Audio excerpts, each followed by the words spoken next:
Alô, boa noite. Obrigado a todas, todos, todes pela presença. É uma alegria estar aqui essa noite abrindo a terceira edição do BR Plot. O BR Plot é um braço da programação do BR Lab, um braço da programação aberta do BR Lab, feito para que o BR Lab não se mantivesse fechado só nesse núcleo, nesse coração que é o workshop para 12 projetos em desenvolvimento. O BR Plot foi criado há 3 anos junto com o Thiago Dottori, para poder também, e mais que nada, discutir questões do mercado audiovisual, em especial de roteiristas aqui no Brasil, discutir os desafios do trabalho da escrita e a narrativa audiovisual. Esse ano a gente tem uma alegria, acho que algo muito especial, que é trazer a programação para uma sala de cinema e para um espaço tão importante como aqui, como o Espaço Itaú. Então, queria agradecer muito também ao Ademar Oliveira por ter nos acolhido. Além disso, a programação traz algumas novidades. Esse ano, o Thiago, em breve, vai pincelar algumas delas. Eu vou destacar 2, que é uma sessão amanhã no IMS, uma sessão comentada do filme em português O Ornitólogo, um filme de 2016 ou 2017, vencedor de Locarno. É uma sessão comentada pelo diretor, o João Pedro Rodrigues, que está aqui junto com o roteirista. E uma novidade muito feliz, que esse ano a gente vai publicar um livro, o livro com o roteiro do Que Horas Ela Volta, que é, enfim, um desejo antigo que temos, que é promover também a literatura do roteiro, digamos assim. O BR Lab acontece a partir de 4 workshops. Acho que a vinheta é bastante explicativa, não quero me estender muito aqui, mas preciso destacar que ele só é possível graças a muitos parceiros, graças ao investimento do BRDF, Fundo Setorial do Audiovisual e Ancine, a correalização do Projeto Paradiso, da SPCine, da Secretaria Municipal de Cultura e da Prefeitura de São Paulo, ao copatrocínio do Programa Ibermídia, ao apoio master da Yormama, Vitrine Filmes, Globo Filmes e Espaço Itaú de Cinema, ao apoio do Sesc São Paulo, Canal Brasil, Sofá Digital, Cinemateca Brasileira, Com as 4, Sesnic, Quintino e Salinas, Seu Menino Filmes, Glass Entretenimento, que fez essa vinheta linda, Academia Internacional de Cinema, Associação dos Produtores Independentes, a ANDAI, Associação Nacional dos Distribuidores, a Brave, a APRO e o CIAESP.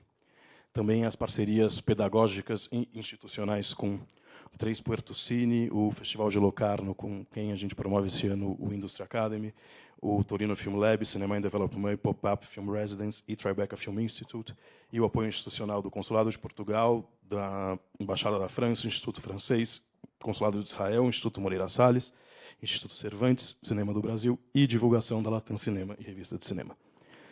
É um monte de gente para poder fazer isso acontecer num ano tão complicado. E um parceiro em especial é o Projeto Paradiso, que é um projeto muito afim e afinado com o que o BR Lab faz e que tem uma especial atuação no roteiro e uma atenção aos roteiristas. Então, para falar aqui rapidamente conosco, eu queria chamar a Josefine Bourgois, que é a diretora executiva do Instituto Olga Rabinovich.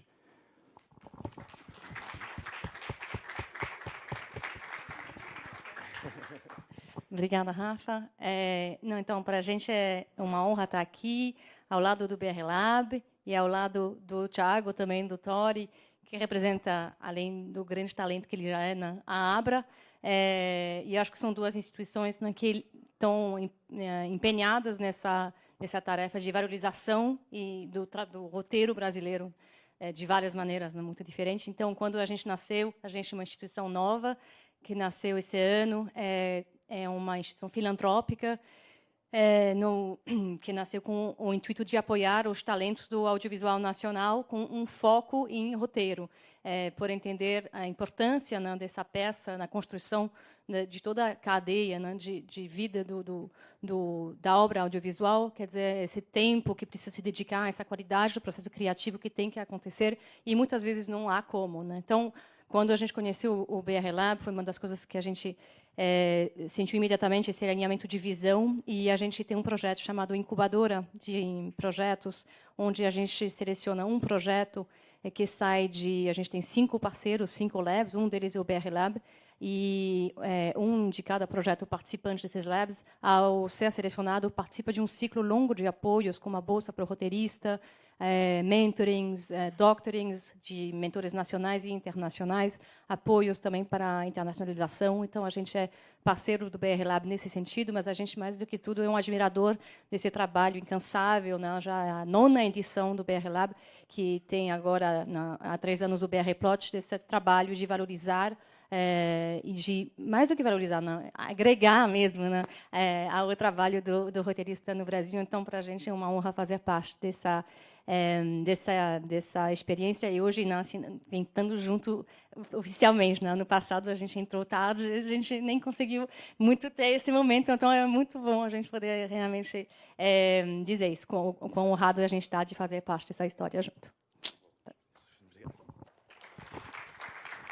Bom, obrigado. E a programação continua até domingo. Eu queria chamar aqui o cérebro disso também, e o coração, o Thiago Tottori. É uma alegria poder fazer isso com você.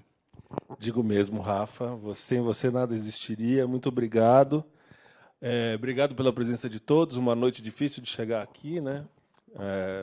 Mas ainda bem que tem gente se manifestando. É importante que se manifestem, assim como nós, autores, temos que nos sentir sempre livres para dizer tudo aquilo que a gente quer dizer. A gente não pode aceitar qualquer tipo de imposição e nem de limite àquilo que a gente tem a dizer. Então, acho que é muito importante a gente dizer isso hoje. Foi talvez um ano mais difícil, mas também por isso um ano mais importante da gente fazer essa edição. A nossa ideia sempre é valorizar o debate do autor, valorizar o autor roteirista brasileiro, valorizar o que ele tem a dizer.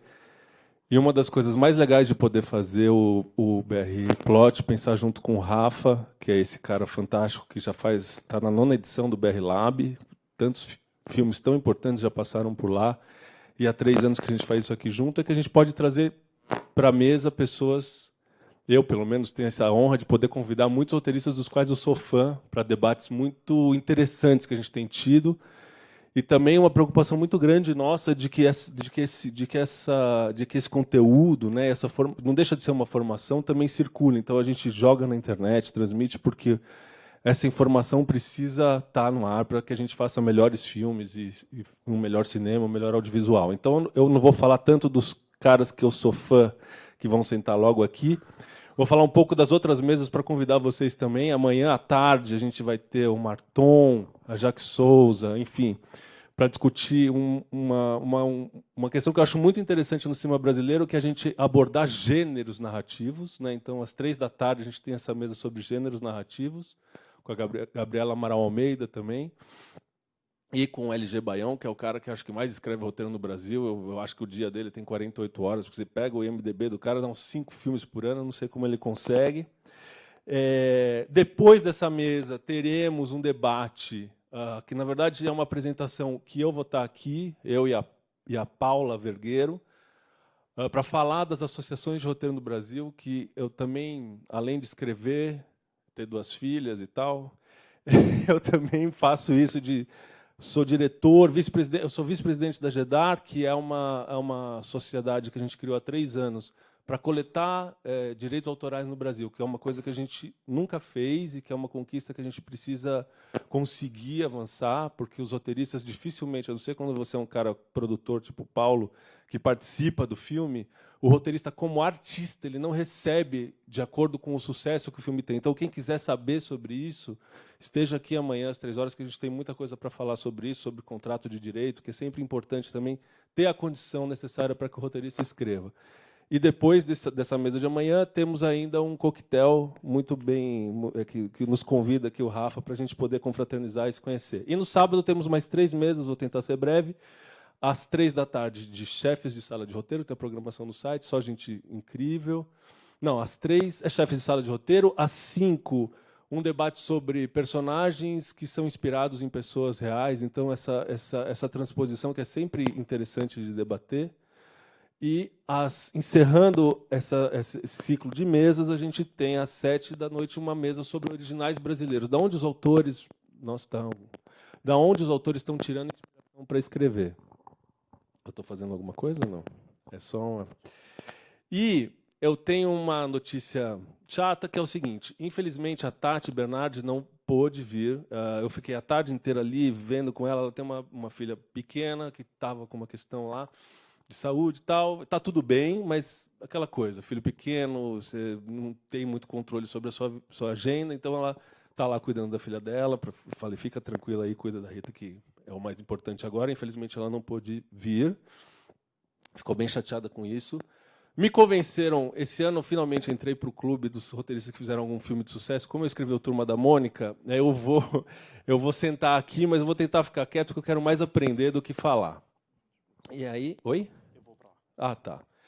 Rafa, ainda bem que você está indo para lá, porque eu me lembrei só de uma coisa. Eu queria agradecer muito a Josefine também, porque esse ano, graças ao apoio do Instituto e do Paradiso, a gente também vai fazer o prêmio da Abra, que é um prêmio que os roteiristas dão para os roteiristas, que vai ser com o apoio do Olga e do Paradiso. A gente vai fazer dia 25. O apoio da Mostra também vai ser dia 25. Então, quem é da Abra pode votar.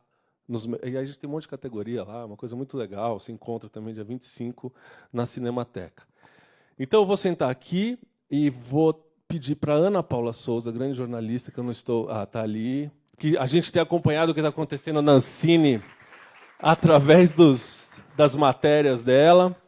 E vou pedir para que você apresente todo mundo. Eu vou sentar já no cantinho e você apresenta, então, os nossos dois convidados. Obrigado mesmo pela presença de todo mundo, gente. Obrigada, Thiago. Boa noite a todos, bem-vindos a essa primeira mesa. É uma responsabilidade, né, a primeira mesa.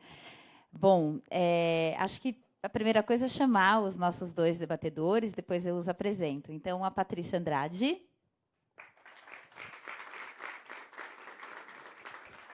E o Paulo Cursino. Aproveitando que o Thiago falou do meu tema por excelência, né, que é a Ancine, acho quase inevitável aqui para a gente começar essa conversa, ainda mais que é o primeiro dia do evento, que todos nós que vivemos o cinema brasileiro sabemos que a gente está vivendo uma crise esse ano. E essa crise ela tem várias razões, várias origens, vários pontos, e a gente não está aqui para falar disso. Mas esse governo tem digamos, desinteresse, para não usar outra palavra, pela cultura, mas veio desse governo também uma observação sobre o público do cinema brasileiro. E veio desse governo e vira e mexe de vários lugares. Então, essa questão do público, da dificuldade ou suposta dificuldade do cinema brasileiro encontrar o seu público, ela é uma questão que está sempre voltando, historicamente. Quando a Embrafilme acabou, o Eduardo Escorel atribuiu o fim da Embrafilme a um profundo desencontro do cinema brasileiro com o seu público, entre outros fatores, como sempre. E a gente mesmo que lida com o cinema, vira e mexe, se vê no meio desse debate entre o filme de sucesso ou o filme que vai para o Festival de Berlim ou para o Festival de Cannes. É incrível como, apesar de todo mundo saber que o cinema é as duas coisas, a gente se pega falando desse assunto. Então, acho que essa mesa é uma ótima oportunidade da gente relembrar que essas duas coisas andam juntas, né? Que são as duas faces de uma mesma moeda. E acho que a gente tem aqui realmente pessoas que podem falar muito bem sobre esse assunto e talvez trazer algumas luzes para a gente sobre os vários aspectos envolvidos na relação do cinema com o público. Bom, eu vou seguir, então, ali a ordem de quem está sentado e vou começar pelo Paulo Cursino, fazer uma breve apresentação dele, mas ele pode se apresentar melhor. Mas o Paulo, ele deve ser o roteirista que mais vendeu ingressos no cinema brasileiro. Eu tentei fazer uma conta, mas não consegui, mas ele fez a conta para mim ali fora. Ele já vendeu 30 milhões de ingressos. Ele é autor da franquia De Pernas para o Ar, né? Os 3 filmes juntos fizeram mais de 10 milhões de ingressos. E, enfim, uma série de filmes que acho que ele vai poder ir falando um pouco desses filmes, como O Candidato Honesto, Fala Sério Mãe. E o Paulo, ele começou a carreira dele, ele é formado em marketing, mas ele começou a carreira dele na televisão. E ele trabalhou com o Renato Aragão. E quando eu penso na biografia dele, a pergunta meio óbvia a ser feita para o Paulo, acho que é para a gente começar essa conversa. O quanto, Paulo, essa sua origem explica para você mesmo essa sua capacidade de fazer filmes que levam tanta gente ao cinema? Porque, afinal de contas, no Brasil, o grande contato do público com a produção nacional se dá via televisão. A gente sabe que a televisão formou o gosto do público brasileiro. Hollywood formou do brasileiro e do mundo todo, mas a televisão formou do público brasileiro. Então, queria que você contasse um pouquinho esse começo. Boa noite. Agora tá. Primeiro, quero agradecer o convite do Thiago, né, por estar aqui. Acho legal. Eu queria ter vindo já no ano passado, aí eu dei uma bronca nele e falou assim, não, no ano que vem você vai. Foi mesmo, então tá, beleza. Porque eu gosto muito de dividir a experiência do que a gente faz. Esse contato com novos roteiristas, com novos cineastas é muito importante, né? A gente tem que renovar o mercado sempre torço por pessoas novas, então, assim, é muito legal estar aqui.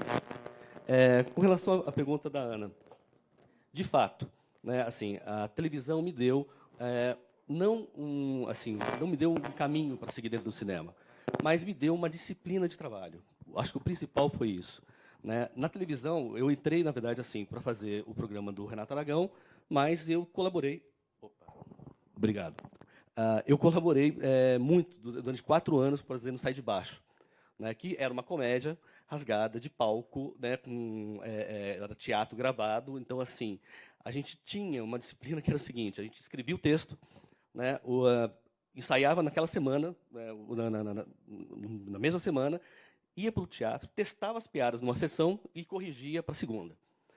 Não queiram fazer isso na vida se vocês querem ter uma vida saudável, né? Porque, de fato, é uma coisa assim tensa, né? Assim, o Miguel Falabella, assim, sofria muito quando uma piada não funcionava, e a gente sofria mais do que ele por ele ali no palco, tal. Porque nada é pior quando alguém joga uma piada e o público fica aquele silêncio, né? Não funciona, né? É terrível, a pior sensação do mundo. E era isso semanalmente, né? Então, a gente acabou, na verdade, meio que era quase que um exército ali, sabe assim, um acampamento militar, tem que funcionar a piada, tem que funcionar a piada. E a gente acabou meio que, sabe, todo mundo que fez o Sai de Baixo, tem uma geração dentro da Globo que fez o Sai de Baixo, que foi muito bem depois. O pessoal que foi fazer a Grande Família, né, que foi fazer a Diarista, que foi fazer o Sobrenome de Direção, ou seja, foi uma escola, né? E eu sempre tive vontade na vida de fazer mais cinema do que TV. Eu comecei na TV porque era o que dava emprego na época. Mas, assim, eu sempre quis fazer mais cinema. E eu pensava, caramba, eu sei fazer isso aqui, eu aprendi a fazer isso, por que a gente não consegue levar isso para o cinema, né? E aquela coisa, o cinema brasileiro vive de ciclos, né, de altos e baixos. Mais uma vez, estamos num momento aqui que está complicado, Ancine, conseguir produção e tudo mais. Mas eu sempre fiquei ali tentando jogar, fazer filmes, fazer comédias, e não aparecia oportunidade, não tinha produtores, né? Com quem você vai falar, aquela coisa toda, tal. E aí acabou acontecendo via televisão, diretores de TV querendo fazer cinema, que falam, vamos embora, vamos tentar fazer isso, fazer aquilo, tal. Enfim, acabei conhecendo gente do mercado e eu acabei conhecendo o Roberto Santucci, que, por incrível que pareça, né, a crítica sempre fala, a direção televisiva de Roberto Santucci, o cara nunca fez TV. O cara nunca pisou no estúdio de TV. A direção televisiva dele, eu falo assim, Santucci, sou eu que te estrago, cara, eu que te dou um texto televisivo, porque assim, não é possível, né, eu não vejo, né. E aí o Santucci um dia me ligou, isso no final dos anos, em 2008, 2009, falando da seguinte ideia: Paulo, olha só, eu tenho uma ideia aqui para fazer um filme, né, que é a história de uma mulher que tem um casamento, que ela não transa com o marido há muito tempo, ela não tem um orgasmo, não sei o quê, e coisa e tal, uma dona de casa, e aí ela tem uma vizinha que é dona de uma sex shop, elas se conhecem, e não sei o quê, tal. Ele me falou basicamente a ideia do De Pernas pro Ar. E eu falei para ele, cara, sensacional, mas você nunca vai tirar isso do papel. Assim, esse filme nunca vai sair. Eu não acreditei logo de cara na ideia dele. Mas o Santucci é um cara que batalha, é um cara que vai atrás, que acredita e que faz. E aí, enfim, passou por 2, 3 roteiristas, aí o projeto acabou voltando para minha mão de novo, e aí a gente fez o De Pernas pro Ar, né? O quanto a TV me ajudou nesse processo todo, eu digo assim, é muito relativo, porque ao mesmo tempo que a TV te dá disciplina, ela pode também estragar a mão do roteirista. Né? Assim, geralmente roteiristas de TV tendem a jogar muita coisa para o diálogo e cinema é imagem. Né? Você parte de uma tela pequena para uma tela maior. Então, assim, eu vejo muitas vezes assim, roteiristas que vêm da TV como eu, que não entendem muito isso, que não entenderam muito bem isso ainda. Né? Eu gramei um pouquinho no começo. E o Santucci foi muito importante, foi fundamental na minha carreira nesse sentido, porque ele fala, não, cara, isso aqui joga para a imagem. Não, opa, isso aqui não precisa. Né? Ele tem essa visão. Então, assim, foi um aprendizado constante, um aprendizado de sempre, e a gente uniu uma vontade imensa dele de fazer cinema com a minha mão para comédia. Né? E é claro, né, temos parcerias aí. O De Pernas pro Ar eu abri com o Marcelo Sabac, que é um cara sensacional, que é um autor com quem eu aprendi muito também. Eu fui chefe de equipe dele na época do Sob Nova Direção. Enfim, foi mais isso. Eu acho que a TV me trouxe mais disciplina do que qualquer outra coisa, mais do que uma visão de público e tudo mais. É que, assim, a TV te obriga a ficar ligado no que o público está pensando no momento. É uma coisa meio datada mesmo, assim, né, naquele momento. E como a gente conseguiu fazer as comédias um pouco mais rápidas, a gente consegue dialogar rapidamente com o público naquele momento. Então, assim, eu acho que é mais isso do que qualquer outra visão de público, qualquer outra visão de entretenimento.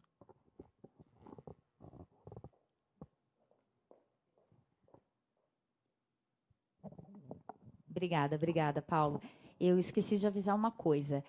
Depois dessa primeira rodada aqui, a gente vai abrir para as perguntas do público, só que a gente pediria que vocês escrevessem as perguntas nos papeizinhos, tá bom? Já aviso para vocês irem aí se preparando. Bom, a Patrícia Andrade, ela é jornalista de formação, né? É curioso até, né? Os dois fizeram grandes sucessos e nenhum dos dois tem formação em cinema. A Patrícia, ela trabalhava na Conspiração Filmes quando fez o roteiro de Dois Filhos de Francisco, que foi um imenso sucesso, ainda é, né, 5 milhões de espectadores, mas naquele momento foi um filme surpreendente. E é curioso que a gente estava conversando ali fora, e Dois Filhos de Francisco foi um filme que, antes de ser visto, teve grande rejeição. Eu trabalhava na Carta Capital e lembro de me recusar e ver a cabine, porque era, obviamente, um filme que não interessava a revista. E depois de muita insistência do distribuidor, fui ver, saí aos prantos do cinema e vendo também o quão preconceituosa eu era, né? E é interessante a história da Patrícia, porque também essa história não interessou a ninguém da conspiração, né?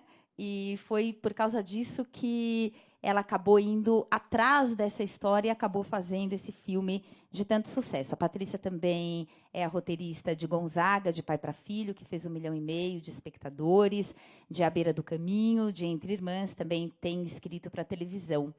E então, acho que vale a pena, Patrícia, para a gente começar essa conversa da sua parte, que você relatasse como a sua experiência como jornalista, que era a única que você tinha, na verdade, te transformou, te possibilitou fazer um roteiro que tocasse tanto as pessoas, né? Porque, para além de tudo que o filme tem, ele tem realmente um roteiro que toca as pessoas.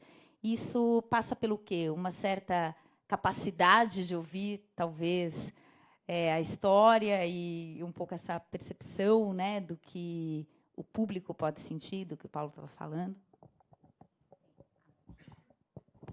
Boa noite. Como a Ana Paula estava falando, minha formação é de jornalista. E eu comecei a minha carreira trabalhando no jornal O Globo, no Rio, onde eu trabalhei 10 anos. E saí do jornal porque tive filho, uma filha atrás da outra, e aí, enfim, a conspiração me chamou para ir ser diretora de conteúdo. da Conspira.com, que na época a internet, imagina, né, descobrimento do Brasil, estava acontecendo, milhões de anos e tal. E eles me chamaram para cuidar do conteúdo. E eu fui para lá. Mas a minha escrita era uma escrita de jornalista. Eu reportava, né, as histórias, as matérias. Então, é uma coisa que a gente desenvolve, escrever rápido. Você chega no jornal, você tem hora de fechamento, e, ao mesmo tempo, você tem que ter sensibilidade para escrever uma boa matéria. Mas tudo que eu sempre assim me interessava era ouvir as pessoas, ouvir as histórias. Então, assim, sempre ficava pensando, sei lá, em entrevistar um economista e sempre pensava, por que esse cara virou isso? O que leva ele, né? O que levou, enfim, humanamente o que faz as transformações. E quando eu estava na Conspiração, eu fui entrevistar o Zezé de Camargo porque eu era a única jornalista ali. E aí o Leonardo Monteiro de Barros falou, vai lá entrevistar, a gente está com um contrato com a Sony de 3 filmes e o Zezé da Columbia e o Zezé da Sony Music, todo mundo é a mesma empresa e tal. Vai entrevistar, a gente nunca vai fazer esse filme, mas ele disse que a vida dele dava um filme, vai lá para... Mas nunca vamos fazer. Aí eu vim num mau humor para São Paulo, que era sexta-feira, eu ia para Alphaville. E a Carol Couto, que veio escrever comigo, também trabalhava na Conspiração, ela, na Conspira.com comigo. Ela vendia os sites, ela cuidava da parte comercial. E ela falou, vou com você, não sei o quê. Eu falei, que bom, porque a gente vai conversando e tal. Quando eu ouvi a história, e obviamente que eu conduzi como uma matéria para o jornal, uma matéria para Ilustrado, uma matéria, um perfil, que a gente chamava. E aí eu falei, cara, que história brasileira. Eu fiquei muito emocionada com a história, a Carol também. E eu me lembro que eu saí da casa do Zezé e liguei para o Léo, era sexta-feira à noite, aí eu ainda pedi para o Zezé o telefone do pai, da mãe, né, jornalista, né, se quer entrevistar todo mundo que está, né, que está naquela história. E aí eu liguei para o Léo e falei, Léo, essa história é um filme, eu não gosto de sertanejo. Falei para ele, eu não tenho nada a ver com isso. Falei, mas essa história é uma história linda, é uma história super brasileira. Aí ele falou, você está louca, né? Tipo, desligou o telefone. E assim, eu cheguei no Rio e escrevi. E aí a Carol falou, vamos fazer um roteiro. Eu falei assim, não sei fazer roteiro, eu só lia roteiro. Eu falei, não sei nem como é que faz. Eu lia os roteiros do Zé Henrique Fonseca, do Cláudio e tal, porque eu tinha que fazer os sites, né? Eu cuidava do conteúdo, então eu via como é que era, mas falei, não sei fazer. E aí escrevi fui cumprir, né, o meu serviço ali, escrevi toda a história. Falei, olha, lê a história, como se fosse uma matéria. E aí ele falou, não precisa. Eu lê, não precisa. Aí passava o Andrucha, eu falava, Andrucha, lê essa história tão legal. Ele, não. Carol, Jabor, Mini, enfim, todo mundo, e ninguém lia tal da história. Até que um dia eu encontrei o Breno no corredor e eu falei, cara, tem uma história, pelo amor de Deus, né? Tipo, oi, pessoal, vamos fazer alguma coisa com essa história. Aí ele falou, então me conta, eu não vou ler, não. Porque diretor tem uma certa preguiça de ler. Aí ele falou, então me conta aqui em pé. Aí eu contei a história, ele falou, cara, essa história é demais, eu conheço essa dupla. Ele não é daquela música? Eu falei, não, esse é o Leandro e Leonardo. Aí eu falei, não. Aí ele falou, vamos fazer. Aí eu falei, olha, a Carol, a gente começou a tentar fazer um roteiro. E a gente pode tentar? Não, pode. Tipo, eu nunca tinha escrito roteiro, nem ela. Então, assim, foi uma coisa ali que tinha que acontecer de alguma maneira, né? Eu acredito muito nisso. Éramos todos marinheiros de primeira viagem, a maioria da equipe. A gente teve um apoio enorme da Sony, né? A Kiki está até ali, que foi a pessoa que me ajudou a gente no desenvolvimento, que eu acho que é uma coisa que a gente precisa ter, roteiristas de todas as áreas. Eu acho assim, eu prezo muito, e realmente nesse primeiro roteiro foi muito importante para a gente ter uma orientação, um apoio de um estúdio. E, enfim, e aí assim começou a minha carreira, assim, completamente ouvindo uma história, né? Que eu acho que é da onde a gente tem que partir. A gente ter. Eu tinha um amigo que falava isso sempre para mim: reserve 5 minutos para ouvir os loucos. Eu acho que é por aí que vai. Tá ótimo, obrigada. Bom, agora o Thiago é um desafio, né? Porque ele é anfitrião, além de debatedor. E você falou aqui que era o seu primeiro sucesso, Laços, né? Mas você fez comédias que também tiveram algum resultado, né? Como Vips, tem aquela comédia La Vingança, não, isso que é muito engraçado. Mas eu acho que no seu caso, Thiago, além de você falar um pouquinho também do seu começo, eu acho que valia a pena você dividir com as pessoas que estão aqui o que te motivou a fazer essa mesa, porque eu acho que a origem dela é muito interessante, né? O que discutir o público, o que discutir o sucesso pode contribuir para que a gente evolua nos nossos roteiros, né? Por que você quis essa discussão também? Valeu.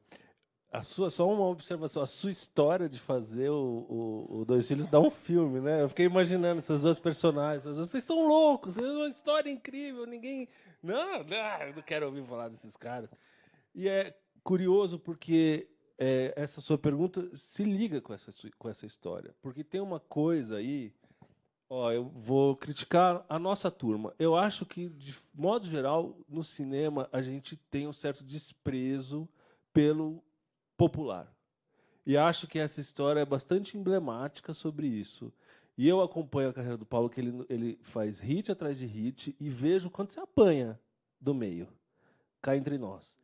E eu acho isso uma espécie de loucura, porque o cinema é um meio muito caro. O audiovisual é um meio muito caro. E, evidentemente, que eu acho que esse momento que a gente está vivendo é problemático e eu discordo dele radicalmente e acho que não se acaba com uma coisa assim, do jeito que estão tentando acabar. Por outro lado, eu acho que durante muito tempo a gente navegou numa espécie de financiamento permanente. Estou sendo muito franco, com riscos de queimar meu filme profundamente, mas eu acho isso, então eu vou falar. Sem se preocupar com o resultado, porque, de certa maneira, a gente estava garantido na própria produção. E uma vez que a gente se nega a fazer esse debate frontal e acha que um filme vai ser sucesso ou fracasso por um puro acaso, eu acho que a gente está dando um tiro no pé. E a gente não quer que isso aconteça. E eu acho que para a nossa indústria permanecer de pé, evidentemente que eu acho que é fundamental, eu não estou negando que precisa existir um financiamento público e que as coisas precisam continuar existindo, que a cultura é um bem, tem um soft power, tudo isso eu concordo absolutamente. Mas eu acho muito importante que a gente tente entender por que a gente faz, por que alguma coisa dá certo, por que ela não dá certo. E eu vejo que, tudo bem, só o cinema americano se paga comercialmente no mundo, pode ser verdade isso, não duvido. Mas eles estudam por que as coisas dão certo ou não. E eu lembro que eu li um livro de uma roteirista em que ela se dedicava basicamente a entender como que isso acontecia. E ela traçava um histórico de como a indústria se financiava.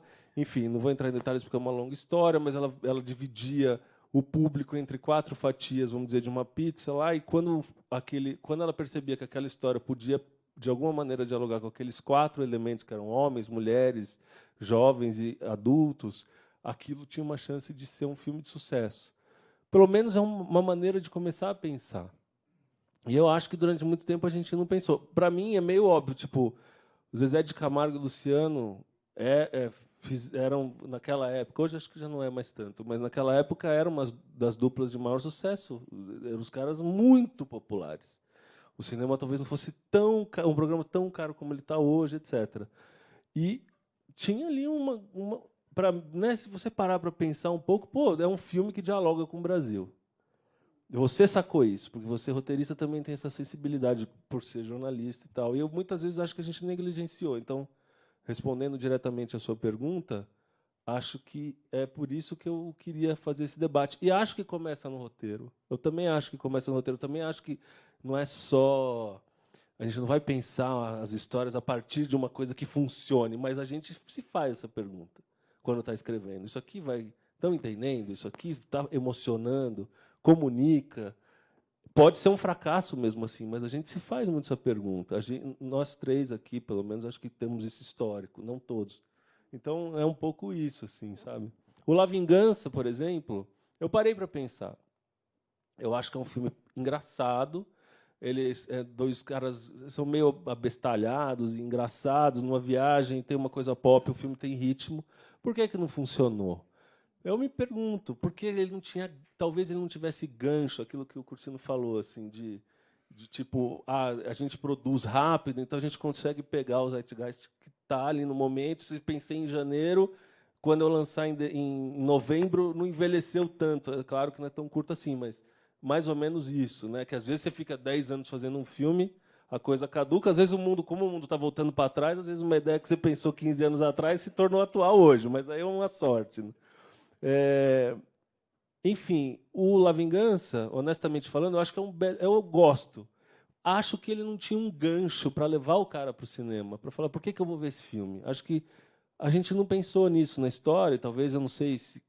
Mas eu, como roteirista, fico pensando essas coisas também, assim, sabe? Eu não sei, parece que ele não dialogava. Que, por exemplo, uma coisa que os filmes do Kleber têm atingido, assim, os filmes dele, o Bacurau, gosta ou não, ele dialoga absolutamente com o momento que a gente vive, as pessoas identificam e transferem alguma interpretação delas do mundo para aquele filme, o filme ganha relevância.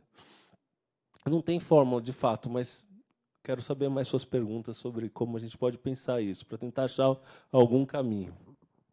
Mas até para complementar essa questão do momento, eu hoje em dia, quando eu olho para trás e vejo e penso no sucesso dos Dois Filhos de Francisco em 2005, eu acho que tinha muito a ver com a era Lula, né, com a classe C ascendendo, né, com um momento, porque eu acho que a gente também tem que pensar nas circunstâncias que a gente está vivendo, né, eu acho que elas influenciam diretamente nas escolhas do público, que é o caso do Kleber, que é o caso dos Dois Filhos naquele momento, né? Eu acho que, no seu caso, particularmente, o Brasil tem essa cultura da comédia e adora, né? É um povo solar e que gosta, então eu acho que tem... Eu acho que agora a gente podia entrar mesmo nos filmes, né, e nos roteiros e como vocês fazem isso. Acho que a pergunta serve para todo mundo, mas começar pelo Paulo de novo. Você ouve as pessoas, você vai às sessões e saca em que partes elas riem mais, você vai a cinemas diferentes para saber como as pessoas reagem. Vocês usam alguma técnica, porque agora tudo é big data, né, no mundo. E vocês usam esse tipo de coisa? Sim, sim, totalmente. É por isso também que eu falei do De Pernas pro Ar. O De Pernas pro Ar é um case, né, dentro do cinema nacional, porque o Santucci, ele é um diretor que foi formado em Hollywood e ele trouxe a cultura dos testes para cá. Já fazia-se testes antes, mas o Santucci trouxe uma novidade ali, né? Mas antes de chegar nos testes, vamos pensar o seguinte: como a gente está falando de roteiro, né? Existe uma questão assim: existe o filme do roteiro para a tela, e existe o filme da tela para o espectador, né? Isso que o Thiago falou, né? Assim, a coisa começa assim no roteirista. O roteirista tem poder de determinar como vai ser o público final. Não que seja garantido, né? Assim, a gente tem esse poder, não que a gente vá conseguir, mas assim a gente tem esse potencial. E aí, assim, ele tocou no ponto, por exemplo, assim, dos filmes do Kleber, que sempre acontecem de alguma forma.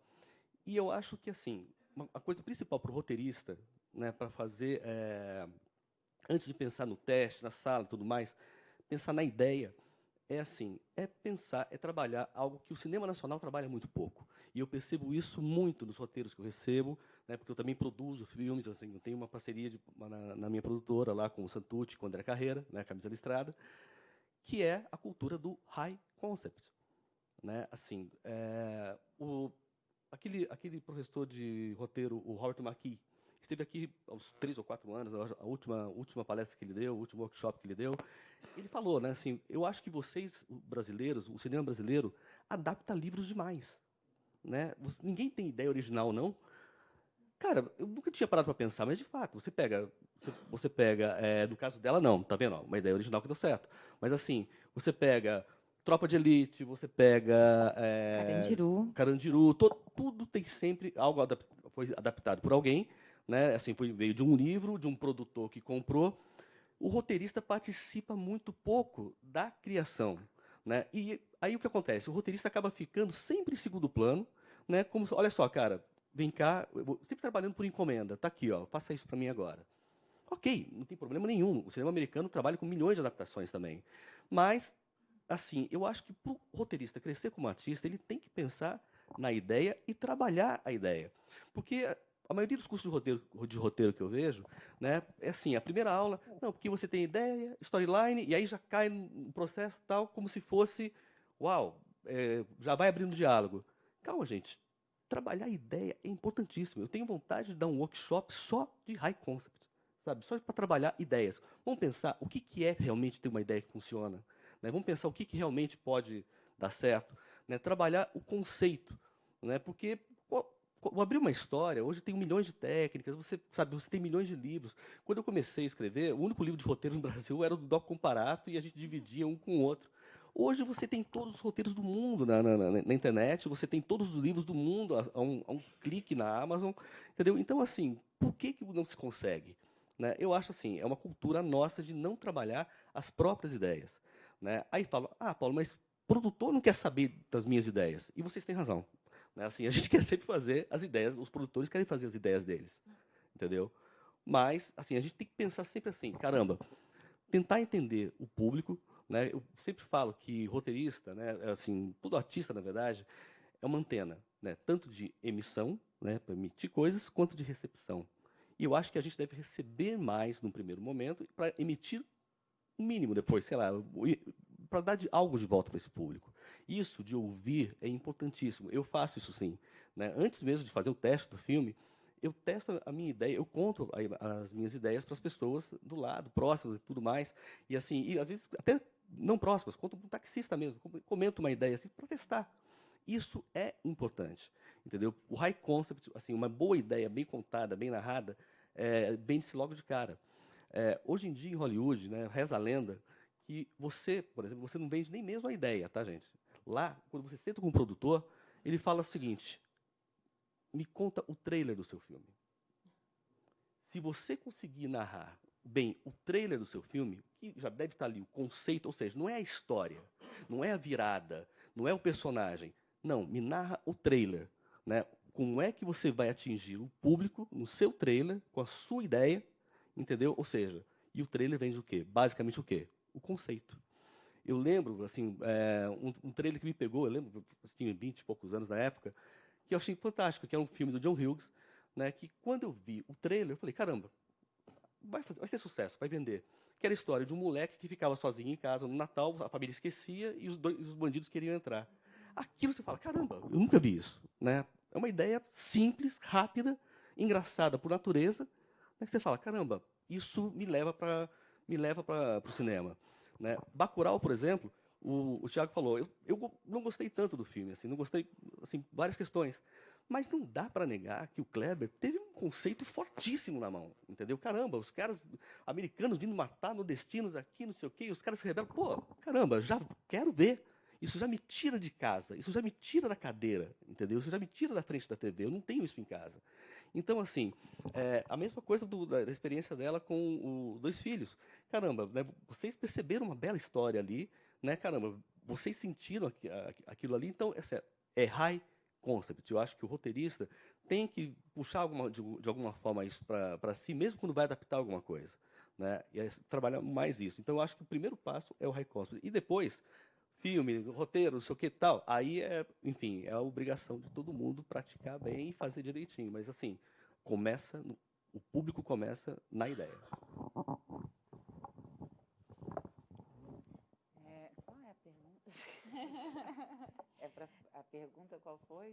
Eu também esqueci, né? Acho melhor eu fazer Muito bom, né? Todos esqueceram. Não, foi... Era tão essencial que todos esquecemos. Mas era de da onde parte o roteiro, né? E como começa? você... E também, como você trabalha com essa relação com o público? Você testa isso? Sim. E no seu caso, que ouve as pessoas, né? Você conta também, além de ouvir? Conto para os meus amigos próximos e participo. Quando um filme entra em cartaz, eu vou a várias sessões e nas pré-estreias viajo e acho muito interessante como as reações variam, né? Você vê do Rio para São Paulo, de São Paulo para o Nordeste. Eu acho assim, essa questão do público, para mim, é aquela questão de $1 bilhão. Quem descobrir, né, o que leva o público ao cinema, né, é a fórmula mágica, porque é tão diferente de um lugar para o outro, de uma sessão para outra.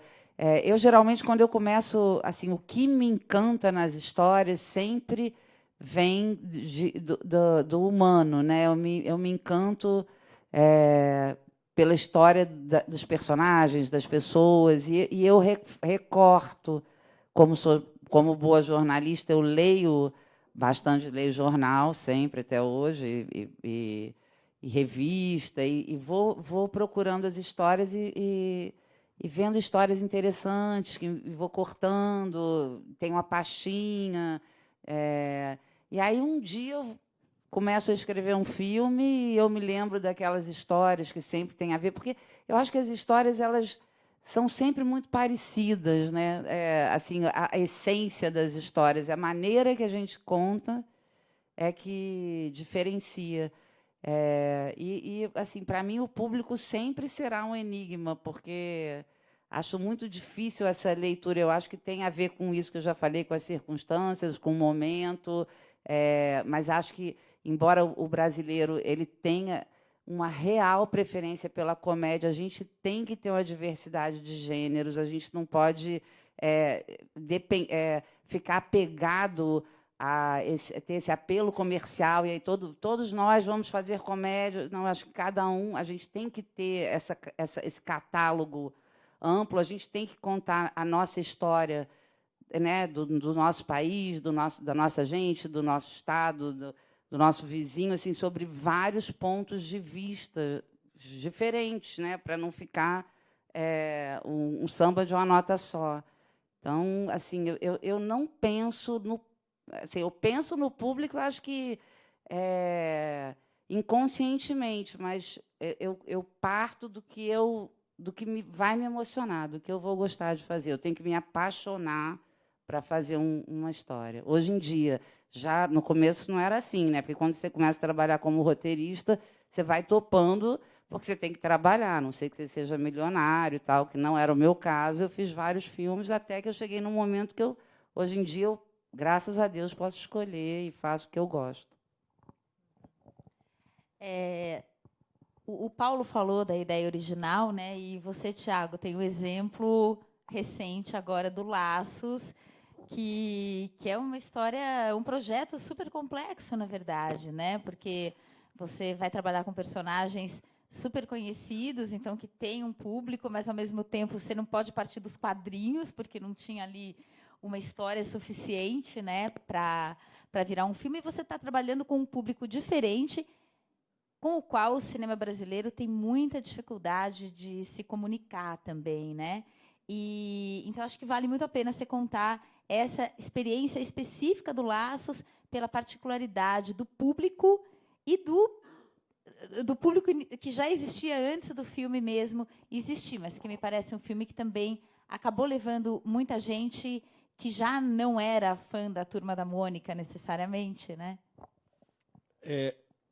Eu acho que não necessariamente só crianças gostaram, mas uma coisa que eu notei depois de fazer o Turma da Mônica realmente um alcance E isso, muita gente aprendeu a ler, muitas gerações aprenderam a ler com a revistinha. E esse poder que a Turma da Mônica tem, que o Maurício de Souza tem, eu realmente, claro, eu lia, mas depois que eu fiz o filme, visitei, conheci, falei, caramba, é muito grande. Então, isso é uma coisa interessante também. Evidentemente tem fórmula, não, mas essa ideia, por exemplo, propriedades intelectuais brasileiras, essa é uma, né? A Turma da Mônica é uma, inegável. Se a gente fizesse direito o nosso trabalho, eu acho que o público estaria muito disposto a assistir. As revistinhas são de fato curtas, mas a gente partiu da adaptação de uma HQ que já é uma graphic novel que já tem uma história um pouco maior. Não, a história, se fosse pura e simples, a da HQ eu acho que não daria um filme de 1h30, que é o que a gente tem. Então a gente trabalhou bastante para isso. De fato, assim, vamos acertar o público? Não, mas o que eu fiz? Quando eu e o Dani, a gente trabalhou muito tempo conceituando o filme. O que a gente quer fazer? A gente quer fazer mais ou menos... A própria história ela era muito parecida, trazia muita referência de Conta Comigo, um pouco de Goonies, e a gente falou, bom, John Hughes, que é mestre, mergulhei nos filmes desses caras, revi Esqueceram de Mim, quais são os filmes que a gente amava de criança. Bom, notei algumas coisas. Uma delas é que não tinha, por exemplo, uma coisa pode parecer óbvia, mas na história original não tinha um vilão tão forte. Não tinha um vilão, uma figura definida, marcada, como o personagem não existia. Então a gente falou, vamos marcar uma presença maior do vilão. Isso foi uma coisa que eu sugeri. Então a gente trabalhou a coisa do Homem do Saco, que aí vamos brincar um pouco com a história né, lendas brasileiras. Aí trouxemos a ideia do Homem do Saco, trabalhamos bastante aquilo. Quebramos muito a cabeça, outra coisa que às vezes também acho interessante pensar, que não sei o quanto a gente acha que isso é do roteiro, mas a parte final, não sei quem vê o filme ou não, mas que eles chegam na casa do Homem do Saco e vão tentar resgatar o Floquinho, aquilo praticamente não tem diálogo, é só imagem. Mas eu e o Dani, a gente fez uma planta baixa da casa, a gente pensou cada plano daquela sequência inteira, de modo que ela funcionasse visualmente, né, que é o que você falou, que não tem diálogo, é visão. Como que eu vou fazer isso? Cara, não, a gente tem que pensar. Ele sai por aqui, entra por aqui, de lá para cá, isso orientou a busca pela casa. A gente também criou uma outra regra que para a gente conceituou o filme. Essas crianças não têm celular e não têm nenhum aparelho eletrônico. Isso não pode aparecer em nenhum momento do filme, porque a gente queria dialogar com uma infância que a gente acha que a gente sente falta um pouco de um outro tempo. O filme tem horas que até a gente poderia ter acelerado um pouco a narrativa dele, mas a gente falou, a gente não vai acelerar, a gente vai deixar um pouco mais contemplativo em certos momentos, porque a gente está querendo buscar um outro tempo. E muitos amigos que foram ver, a gente falou, a gente quer agradar a criança, mas quer agradar o adulto também. Eu quero que o pai goste da experiência de ver o filme. Tenho muitos amigos, não sei se vale como pesquisa, mas muitos amigos falam assim, cara, eu fiquei emocionado, eu me conectei, voltei para a minha infância, eu escutei muito isso. Então, assim, a gente pensou muito no público. A gente queria fazer uma história. Por exemplo, aí a questão do vilão. Eu pesei demais a mão uma hora. Aí o Dani falou, cara, mas quem tiver com criança pequena vai assustar demais. Vamos quebrar isso? Vamos. Então a gente bota uma música para dar uma cena de humor para ele. Trazer aventura, comédia, tensão, emoção. Então a gente foi trabalhando cada detalhe. E, assim, em determinado momento do processo, a gente ouviu que talvez fosse um pouco sofisticado demais para ser um filme popular, mas a gente falou, cara, a gente acha que dá para fazer as duas coisas, ser um filme bom, que a gente goste de ver e que vai agradar o público. Lançou, só para encerrar, uma coisa que você tocou que eu acho muito legal, que é quais são as histórias brasileiras. A gente lançou num dos verões mais disputados, assim, foi... Homem-Aranha veio uma semana depois. Uma semana antes foi Toy Story 4, que é um dos melhores Toy Stories, que é tipo genial. Eu até demorei para ver, que eu estava meio com raiva dele.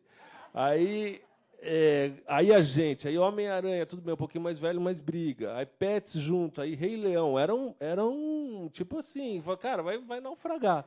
O filme não caía, porque isso era uma coisa que o filme ficou bom. Ele sustentou ali julho inteiro. Então foi muito legal ver que o público brasileiro quer se ver na tela. Isso é muito legal. Foi uma experiência magnífica, né?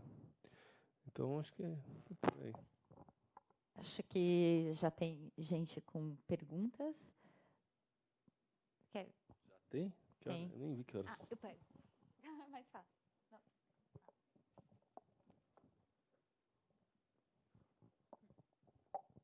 O Paulo depois pode falar um pouco mais o que é o High Concept, que talvez tenha ficado um pouco no ar. Não sei se todo mundo está familiarizado com esse tipo de termo.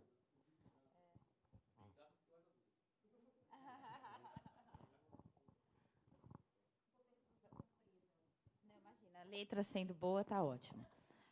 O que a gente vê nas telas impacta a nossa visão de mundo.